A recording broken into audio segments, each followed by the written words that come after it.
присутствуют гости. Пожалуйста, Пазарадис.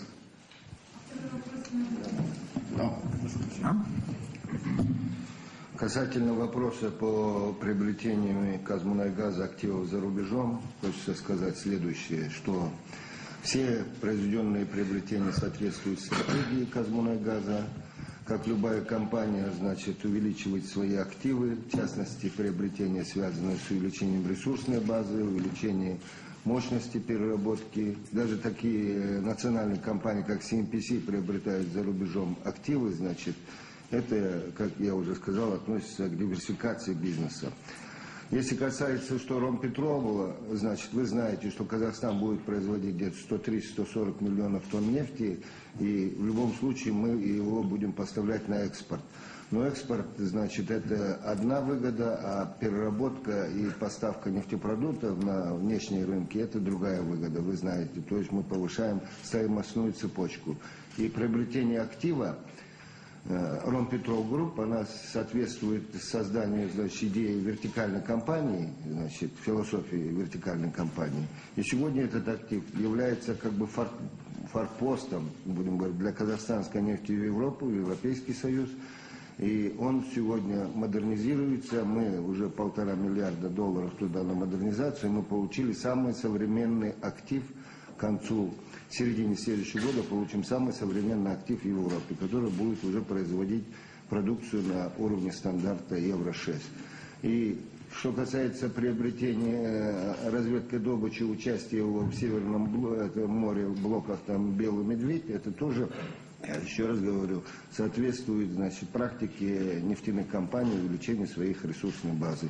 Таким образом, значит, «Казмунайгаз» и в дальнейшем будут рассматривать вопросы расширения географии своего бизнеса за счет приобретения активов за рубежом.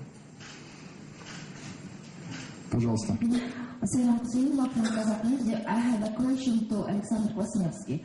What do you think about the present and the future role of Kazakhstan in energy security of Europe?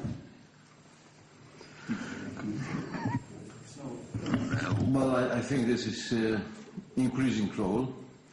I think the position of Kazakhstan in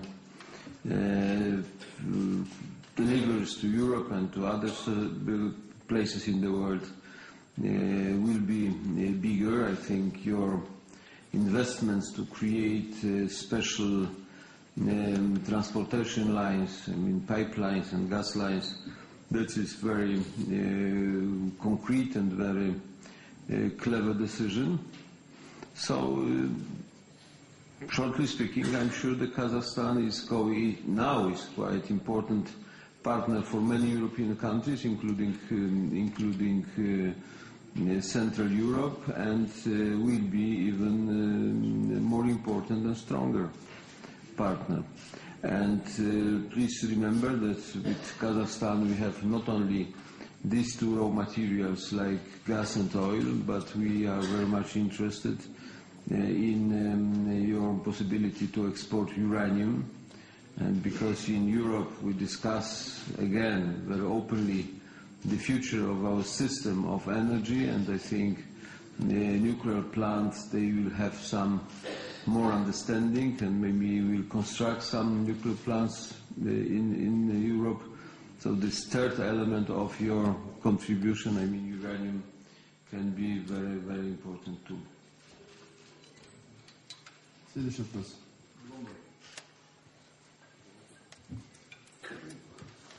Агентство Bloomberg, Нариман Гизинов.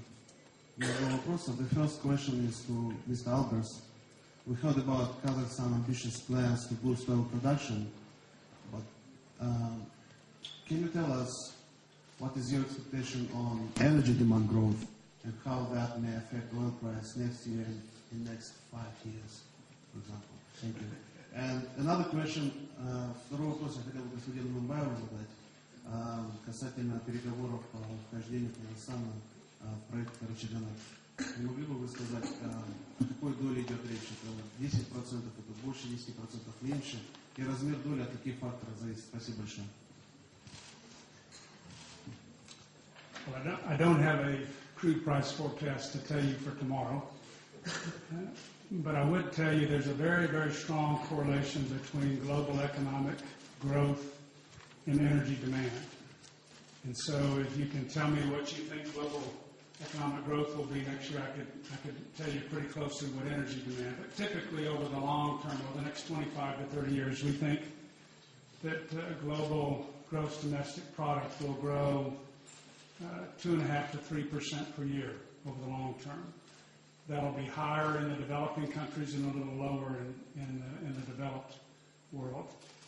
But because of energy efficiency and new technologies that are used to improve our use of energy, we think global energy demand will be on the order of about 1.2, 1.3% per year demand over the next 25 years.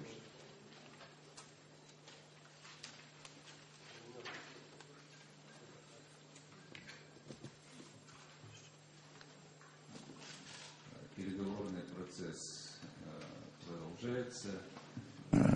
Я убежден, что мы в стадии гораздо большего взаимопонимания,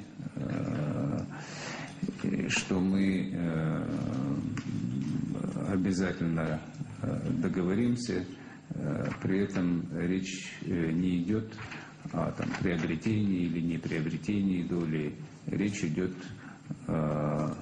стороны взаимно обсуждают, как улучшить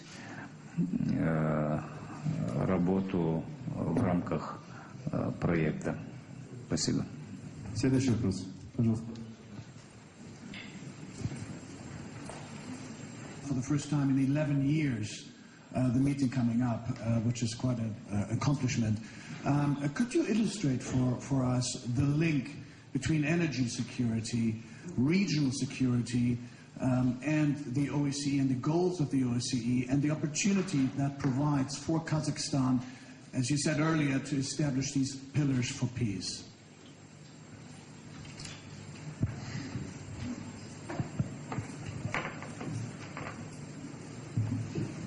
Well, as you're well aware, the OSCE is an organization that is the result of the Helsinki detente process that mainly happened in the 70s. And the OSCE mainly focused on three areas of action. The one is the political and peace and stability dimension. The second is economic cooperation, and the third one is the human dimension. And if we are taking all the three areas, one has to say that first of all, it's an enormous progress that we are seeing in the past 11 years since the last summit meeting of the OSCE, especially here in the area of Central Asia. If you compare the situation 11 years ago with the situation today, that has been enormous progress, and for sure the summit will go and celebrate that. The second thing is economic cooperation as an element of peace and stability becomes increasingly important, not only because of the crisis that we are in, or let's hope almost out, also due to the fact that the role of business and economy is so eminent for the future destiny of our nations, for employment, for social stability, etc. And in this context, we can observe that the focus of the OSCE has clearly shifted from Central Europe further to the east. The focus of OSCE in the 70s and in the 80s, this was clearly Central and Eastern Europe. Nowadays, the focus is in the east, it's in Central Asia. And, of course, what will be important is to establish that area, and mainly Kazakhstan, as the economic bridge between eminently growing areas. You have the vicinity to Western China, you have the vicinity to Russia, you have the enormous natural resources, and this therefore, let's say, is the key place to go. And last but not least, I think one also has to understand that to have that summit is a success as such.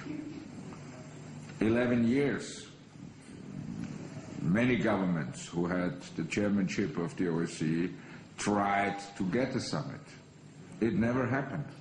And the Republic of Kazakhstan succeeded in inviting the heads of state and government to come to Astana at the beginning of December this year, and I think this is an excellent and enormously important signal that the entire organization, and this means the Northern Atlantic Partnership, this means Russia, this means Europe, this is a very important signal that is going to be sent to Kazakhstan, and of course underlines the importance of Kazakhstan in this very specific geopolitical conditions that we are in, and Kazakhstan not only, but also with its energy supply can hugely contribute to very stable conditions for a future development.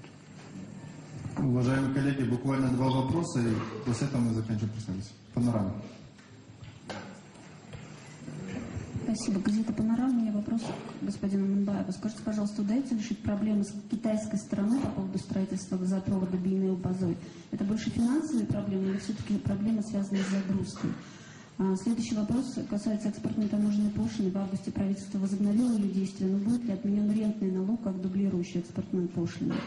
И еще позвольте третий вопрос. В этом году истекает срок разведки структуры Курмангазы. Будет ли он продлен и изъявляло ли желание Роснефти покинуть этот проект?